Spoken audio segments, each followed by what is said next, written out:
الحمد للہ رب العالمین الصلاۃ والسلام علی رسولہ الامین اما بعد فاعوذ باللہ من الشیطان الرجیم بسم اللہ الرحمن الرحیم شہر رمضان الذی انزل فیہ القرآن ھدی للناس والبینات وبینات من الہدی والفرقان فمن شہد منکم الشہر فلیصمہ ومن کان مریضا او علی سفر فعدۃ من ایام اخر یرید اللہ بکم الیسر ولا یرید بکم العسر وَلِتُكْمِلُوا الْعِدَّةَ وَلِتُكَبِّرُوا اللَّهَ عَلَى مَا هَدَاكُمْ وَلَعَلَّكُمْ تَشْكُرُونَ۔ سورۃ البقرہ جن کی آیات 286 ہے جبکہ 40 رکوع شامل ہیں، اس کی میں نے 185 آیت کی تلاوت کی۔ اس کا ترجمہ دیکھ لیتے ہیں۔ رمضان وہ مہینہ ہے جس میں قرآن نازل کیا گیا، جو انسانوں کے لیے سراسر ہدایت ہے اور ایسی واضح تعلیمات پر مشتمل ہے جو راہ راست دکھانے والی، حق و باطل کا فرق کھول کر رکھ دینے والی ہے۔ لہٰذا اب سے جو شخص اس مہینے کو پائے اس پر لازم ہے کہ اس پورے مہینے کے روزے رکھے،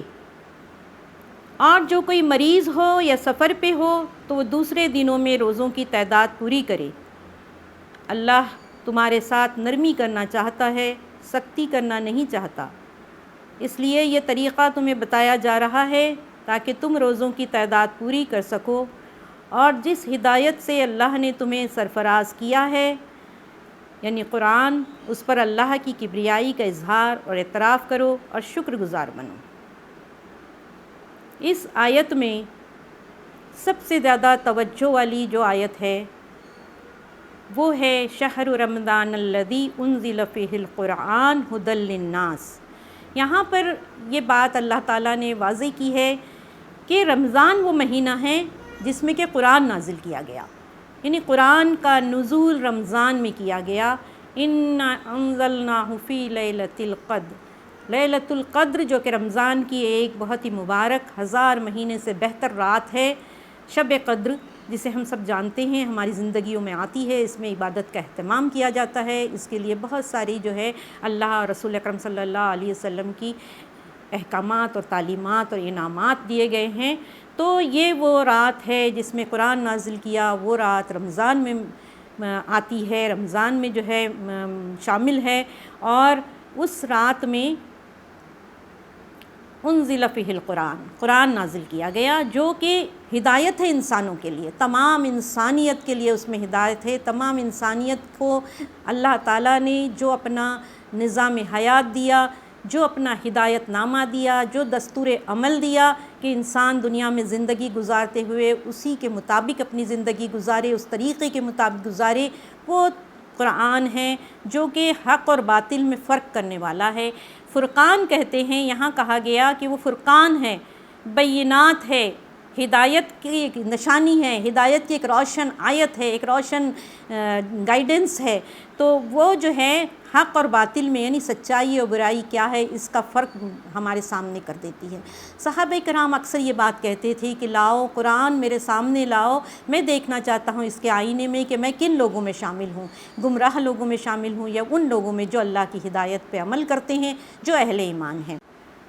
اس سورہ میں آگے فرمایا گیا وَمَنْ كَانَ مَرِيضًا أَوْ عَلَى سَفَرٍ، یعنی مسافروں کے لیے اور مریضوں کے لیے اللہ تعالیٰ نے جو ہے اس میں رخصت رکھی ہے، اور انہیں جو ہے یہ بات کہی گئی ہے کہ اگر آپ بیمار ہیں یا سفر میں ہیں تو دوسرے دنوں میں اس کی مدت پوری کریے آپ روزوں کی،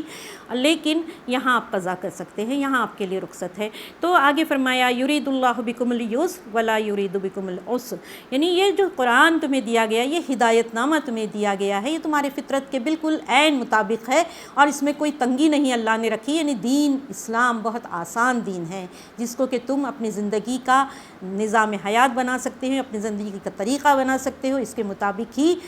جو حکم دیے جا رہے ہیں، جو احکامات دیے جا رہے ہیں، جو حلال و حرام بتایا جائے، جو پابندیاں تمہیں بتائی جا رہی ہیں، یہ تمام حدود تمہارے فائدے کے لیے ہیں کہ تم جو ہے گمراہ نہ ہو جاؤ، غلط راستے پہ نہ پڑ جاؤ، اپنی صلاحیتوں کو برباد نہ کرو اور زمانے کی آفات اور مصیبتوں سے تو بچے رہو، تم معاشرہ تمہارا پرامن رہے۔ اس لیے اللہ تعالیٰ نے کہا ہے کہ یہ بہت آسان دین ہے، اس پر تم عمل کرو۔ تو ہمیں چاہیے کہ ہم اسلام کو پڑھیں اور اس کے مطابق اس کے حدود کے اندر اپنی زندگی گزاریں تاکہ ہم جو ہے مامون ہو سکیں، پیسفل ہو سکیں اور بہترین طریقے سے اپنی زندگی کو پورا کر سکیں اور آخرت میں جو ہے اللہ کے انعام کے ایک ابدی جنتوں کے حقدار بن سکیں۔ اس کی اختتام میں جو بات کہی گئی ہے وہ ہے وَلِتُكْمِلُوا عِدَّةَ، جب تم اس کی عدت کو پورا کرو، یعنی روزوں کی عدت کو جب تم پورا کرو، یہ ہدایت نامہ جو ہمیں دیا گیا رمضان میں، تو رمضان کو اللہ تعالیٰ نے سبحان اللہ، اللہ اتنا رحیم ہے، اتنا حکمت والا ہے کہ رمضان کے مہینے کو ہی جو ہے اللہ تعالیٰ نے ہماری تربیت کا ذریعہ بنایا، اس لیے کہ ہمیں تقوی حاصل ہو جائے۔ اور سورہ بقرہ کے شروع میں جو ہے الف لام میم ذالک کا کتاب وہاں سے شروع ہوتا ہے، وہاں بتایا کہ ہدی للمتقین، قرآن ان لوگوں کے لیے ہے جو کہ متقی ہیں، جن کے اندر تقوی ہے۔ تو تقوی کی صفت کو ہمیں پروان چڑھانے کے لیے روزے رکھنے کی ہدایت کی گئی کہ تم روزہ رکھو تو اس سے تمہیں سیلف کنٹرول آئے گا اور تم ان حدود کے اندر اپنی خواہشات کو اور اپنے اندر جتنی آپ کے جو قوتیں ہیں، جو آپ کی شہوت ہے اور بھوک ہے، پیاس ہے، یہ جو آپ کی قوتیں ہیں جو بہت پرزور قوتیں ہیں، پرزور خواہشات ہیں، ان کو تم ان حدود کے اندر کنٹرول کر سکو جہاں تم معمون و محفوظ ہو سکتے ہو اور جو اللہ کو پسندیدہ ہے۔ تو ان کے اس لیے جو ہے اللہ تعالیٰ نے سبحان اللہ، قربان جائیے، اللہ کتنا مہربان ہے، اس کا لاکھ لاکھ شکر ہے کہ اس نے ہمیں ہدایت دی، ایمان کی زندگی گزارنے کی توفیق دی۔ تو اللہ تعالیٰ نے جو ہے رمضان میں ہمیں وہ قوت وہ تربیت ہماری کی اللہ تعالیٰ نے کہ ان قوتوں کے اوپر ہم کنٹرول کر سکیں اور اس لیے روزہ فرض کیا گیا۔ پھر ایک ماحول دیا، نیکیوں کا ایک موسم دے دیا رمضان میں کہ آسان ہو جائے نیکیوں پر عمل کرنا اور اپنے اوپر جو ہے قرآن کی آیات کو، قرآن کے احکامات کو اور اللہ تعالیٰ کی تعلیمات کے مطابق ہم اپنے آپ کو ڈیولپ کر سکیں، اپنے آپ کو اس کا عادی بنا سکیں۔ ساتھ ہی ساتھ رسول اکرم صلی اللہ علیہ وسلم کی نبوت اور بعثت کو دیکھیے کہ اللہ نے ایک رسول ہمارے لیے دیا جو ہمیں کتاب کی تعلیم سکھاتا ہے، جو ہمارا تزکیہ کرتا ہے اور ہمیں حکمت کی تعلیم دیتا ہے۔ تو یہ بہت بڑے انعامات ہیں، اس کا شکر آخر میں جو ہے اللہ تعالیٰ نے فرمایا کہ تم جو ہے اس مہینے کو پاؤ تو روزے رکھو اور اس کی مدت پوری کرو۔ پھر آخر میں کہا کہ جو ہدایت اللہ نے تمہیں دی ہے، جس سے تمہیں سرفراز کیا ہے، اس ہدایت کا تم شکر ادا کرو اور کبریائی، اللہ کی کبریائی بیان کرو۔ کبریائی کیسے بیان کی جاتی ہے؟ کبریائی بیان کی جاتی ہے اللہ اکبر، اللہ اکبر، اللہ اکبر۔ جیسے کہ ہم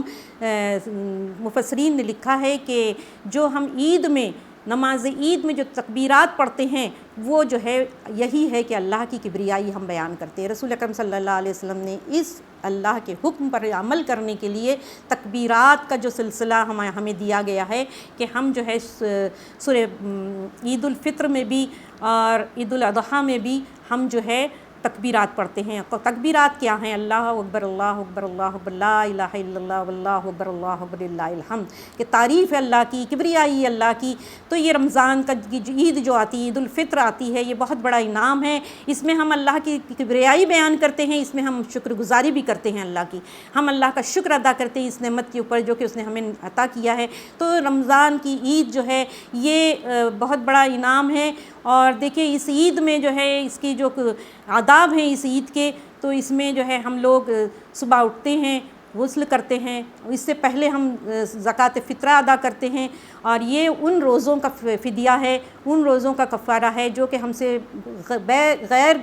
ضروری طور سے ناکردہ گناہوں کو ہم کر لیتے ہیں، یعنی کبھی ہماری زبان سے کچھ نکل جاتا ہے، اس سے گناہ ہمارے روزے متاثر ہوتے ہیں۔ تو اس گناہ سے بچنے کے لیے، اس کو صاف کرنے کے لیے، اس کو معاف کرنے کے لیے ہم صدقہ فطر دیتے ہیں۔ ساتھ ہی ساتھ جو ہے ہم جو ہے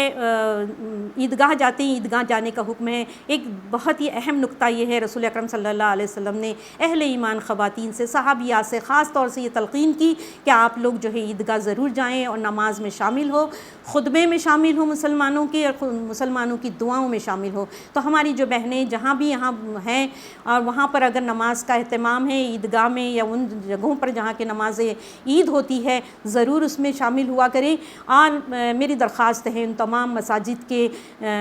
ذمہ داران سے اور انتظامیہ کمیٹی سے کہ وہ اپنے یہاں مسلمان عورتوں کے لیے، اہل ایمان عورتوں کے لیے ضرور بضرور انتظام رکھیں۔ عورتیں وہاں جائیں تو جو ہے بھڑکیلے کپڑے پہن کر، حجاب کے ساتھ جائیں، بھڑکیلے کپڑے پہن کے نہ جائیں، نہ تیز خوشبو لگا کے جائیں، نہ زیورات پیروں میں پہن کے جائیں، بجنے والے زیورات سے پرہیز کیا جائے، متانت کے ساتھ جائیں، کیونکہ رمضان کی عید ہو یا عید الاضحیٰ ہو، یہ عیدیں جو ہے ہمارے دین کا شعار ہے، تو ہم اسے جو ہے پوری متانت کے ساتھ ادا کریں۔ نماز کا جہاں تک ذکر ہے کہ نماز کا طریقہ،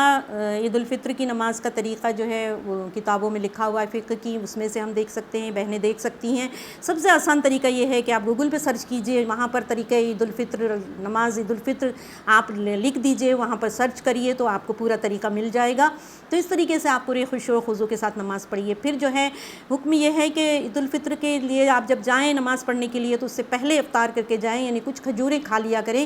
کہ رسول اکرم صلی اللہ علیہ وسلم مٹھائی کھاتے تھے یا میٹھا کھاتے تھے، نماز سے پہلے کھجور کھاتے تھے۔ تو اس طریقے سے خرما بھی آپ کھا سکتے ہیں، یعنی چھوارے بھی کھا سکتے ہیں کہ کھجور آپ کو میسر نہیں ہے۔ تو یہ بات کہ آپ ایک جگہ سے، ایک راستے سے جائیں اور دوسرے راستے سے واپس آئیں، تاکہ مسلمانوں کا اتحاد، مسلمانوں کا جو ہے ایک دینی شعار جو ہے